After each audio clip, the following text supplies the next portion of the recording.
Hello everyone and welcome to Unacademy. मेरा नाम है शिवांगी गौतम और आज की क्लास में हम एक बहुत इंपॉर्टेंट टॉपिक को डिस्कस करने वाले हैं। किस तरीके से भारत सरकार ने एक बहुत ही बड़ा निर्णय लिया है।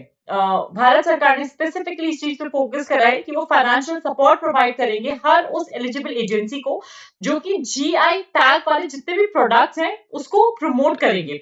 किस तरीके से जीआई को बढ़ावा देने के लिए जो सरकार पात्र एजेंसियां हैं उनको कैसे वित्तीय सहायता प्रदान की जाएगी। कौन से ऐसे प्रोडक्ट्स इस कैटेगरी में आएंगे, क्या कोई लिस्ट निकाली गई है, किस डिपार्टमेंट के अंडर आता है ये। जीआई टैग क्या होता है, अगर हम जीआई की बात करें किस किस प्रोडक्ट को मिला जाता है। आज की क्लास में हम इन सारी की सारी चीजों पे डिटेल में डिस्कशन करेंगे। अगर हम सबसे पहले मुद्दे पे आए तो भाई जीआई की कहानी और इस न्यूज आइटम का रेलेवेंस क्या है। तो भारत सरकार ने फाइनेंशियल असिस्टेंस या वित्तीय सहायता प्रदान करने की बात की है हर उस एलिजिबल एजेंसी को जो कि इनिशिएटिव्स को अंडरटेक करेगी ताकि वो प्रमोट कर पाए जो भी ज्योग्राफिकल इंडिकेशन वाले प्रोडक्ट्स हैं। जहां पे जो department of promotion of industry and internal trade है वो सारी की सारी गाइडलाइंस है जो जिसको हम बोलते हैं ऑपरेशनल गाइडलाइंस उसको इशू करेंगे। और इसी के साथ साथ ये बताएंगे कि हम कौन सा किस तरीके से फाइनेंशियल असिस्टेंस को प्रोवाइड करेंगे फॉर ऑल द इनिशिएटिव्स जहां पे हम जीआई को प्रमोट कर सकते हैं। अब ये जो जीआई का प्रमोशन है whether this will be done internally मतलब डोमेस्टिक मार्केट में होगा या एक्सटर्नली हम एक्सपोर्ट मार्केट में करने का सोच रहे हैं या सरकार सोच रही है, वो भी धीरे धीरे बताया जाएगा। अगर हम बात करें इस पर्टिकुलर ऑब्जेक्टिव की, इस पर्टिकुलर पॉलिसी की रेलेवेंस क्या है, कहां पे लाई करता है, तो जो भी नेशनल आईपीआर पॉलिसी है भारत की उसके जो जो मेजर ऑब्जेक्टिव्स है जिसमें आपका कॉपीराइट आ गया, जिसमें आपका पेटेंट आ गया, आपका ट्रेडमार्क आ गया, इन सारे के सारे एरियाज में भारत सरकार फाइनेंशियल असिस्टेंस प्रोवाइड करेगी हर उस एलिजिबल एजेंसी को जो कि जीआई को प्रमोट करेगी। इसी के साथ साथ हम अवेयरनेस क्रिएट करना चाहते हैं लोगों के बीच, हमसे मतलब ऑब्वियसली द डिपार्टमेंट ऑफ जो कॉमर्स का डिपार्टमेंट है या जो इंडस्ट्री का ट्रेड का डिपार्टमेंट है along with the ministry of commerce, जहां पे they want to create awareness for the significance of GI कि भाई जीआई प्रोडक्ट्स हैं क्या, इनकी रेलेवेंस क्या है, ये क्यों इंपॉर्टेंट है, क्यों हम इन प्रोडक्ट्स पे इतना ज्यादा फोकस करना चाहते हैं, और इसी के साथ साथ इनका यूनिक एस्पेक्ट क्या है, what is the uniqueness about them. हम कैसे रजिस्टर्ड जीआई प्रोडक्ट्स की को प्रमोट कर सकते हैं, हम कैसे पोटेंशियल जीआई प्रोडक्ट्स को मार्क कर सकते हैं, आइडेंटिफाई कर सकते हैं कि इन पर्टिकुलर प्रोडक्ट्स में क्षमता है जीआई का रेलेवेंस दिखाने की। और हम स्टेक होल्डर्स को कैसे एनकरेज कर सकते हैं कि भाई आप आइए, आप रजिस्ट्रेशन की करवाइए या जो कहते हैं ना पंजीकरण करवाइए, क्यों जरूरी है कि आपका ये जो पर्टिकुलर प्रोडक्ट है ये आप ही के पास है और इसका जो भी कहते हैं ना मूल अमाउंट है वो आपको मिला जाए।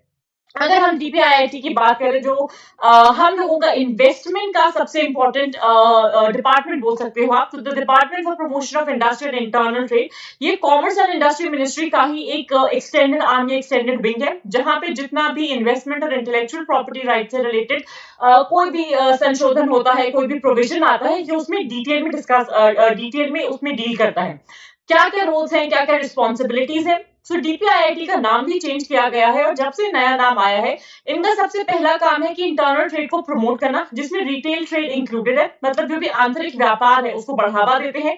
इसी के साथ साथ जो ट्रेडर्स की वेलफेयर होती है और जो एम्प्लॉइज की वेलफेयर है उस पर फोकस करते हैं। व्यापारियों का कल्याण तो है ही, उसके साथ साथ जो उनके एम्प्लॉइज हैं उनका भी कल्याण, उनका वेलबींग, उनका वेलफेयर मैटर्स जो भी रिलेटेड है with ease of doing business. तो ईज ऑफ डूइंग बिजनेस के लिए कौन से प्रोविजंस की जरूरत है, infrastructure, electricity, power, water supply या एक बेसिक ईज ऑफ लाइसेंसिंग की भी जो जरूरत होती है, उन सब फैक्टर्स पे फोकस किया जाता है।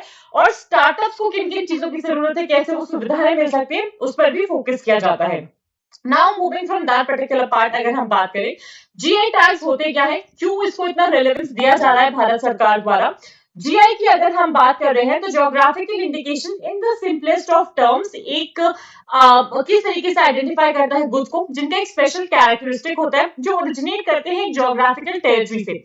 ज्योग्राफिकल इंडिकेशन ऑफ गुड्स की अगर हम बात करें जो इनका रजिस्ट्रेशन है, प्रोटेक्शन है, इसका एक्ट आया था 1999 में, जहां पे they will be seeking to provide कि भाई हम रजिस्ट्रेशन कैसे कर सकते हैं बेटर प्रोटेक्शन के लिए ज्योग्राफिकल इंडिकेशन का हर उस प्रोडक्ट का जो हिंदुस्तान के किसी गांव, कस्बे, शहर से आ रहा है, जहां पे डायरेक्टली इसको गवर्न किया जाता है, डायरेक्ट किया जाता है जो WTO के नियम है या WTO का जो अग्रीमेंट था ऑन ट्रिप्स, जिसको हम बोलते हैं the trade related aspect of intellectual property right, जहां पे primarily agricultural, natural, manufactured products के लिए ये आता है। और 10 साल के लिए किसी भी प्रोडक्ट को जीआई टैग या जो एक इंडिकेशन का टैग है, ताकि इसका special characteristic, unique geographical territory को हम, ये डिफरेंट ज्योग्राफिकल टेरिटरी को हम आइडेंटिफाई कर पाए।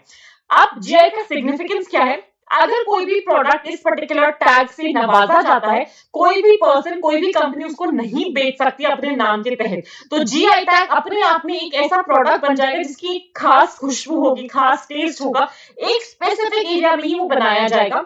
जीआई रजिस्ट्रेशन की वजह से उस पर्टिकुलर प्रोडक्ट, वो एग्रीकल्चरल हो सकता है, नेचुरल हो सकता है, मैन्युफैक्चर्ड प्रोडक्ट हो सकता है, उसको एक लीगल प्रोटेक्शन मिलता है और प्रिवेंशन मिलता है from the unauthorised use by others.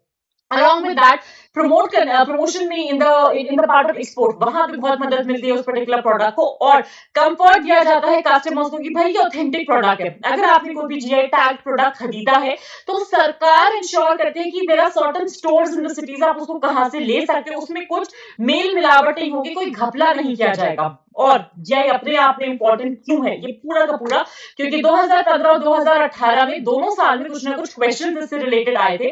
2015 का क्वेश्चन था, and do give the answer in the comments, हम आपके आंसर्स को देखते हैं, we will also be sharing the right answers in the comments only. Which of the following has or have been accorded with the GI status? Banaras brocades and sarees, Rajasthani dal bati churma and the Tirupati laddu. And amongst the options आपको बताना है। 2018 का जो सवाल था वो ये था कि India enacted the Geographical Indication of Goods Registration and Protection Act 1999 in order to comply with the obligations to what we just discussed that, कि WTO का जो ट्रिप्स मैकेनिज्म है, जो ट्रिप्स अग्रीमेंट है, उसके तहत ही ये भारत सरकार ने इसको लागू करा है। सो आज की क्लास में मेरी तरफ से बस इतना ही। Stay tuned for more such informative and like very conclusive information जो prelims related है। कल मिलते हैं। Stay tuned for more. Like this video, share it as much as you can, and do subscribe to our academy UPSC Unstoppable. Thank you so much and have a fantastic day, everyone.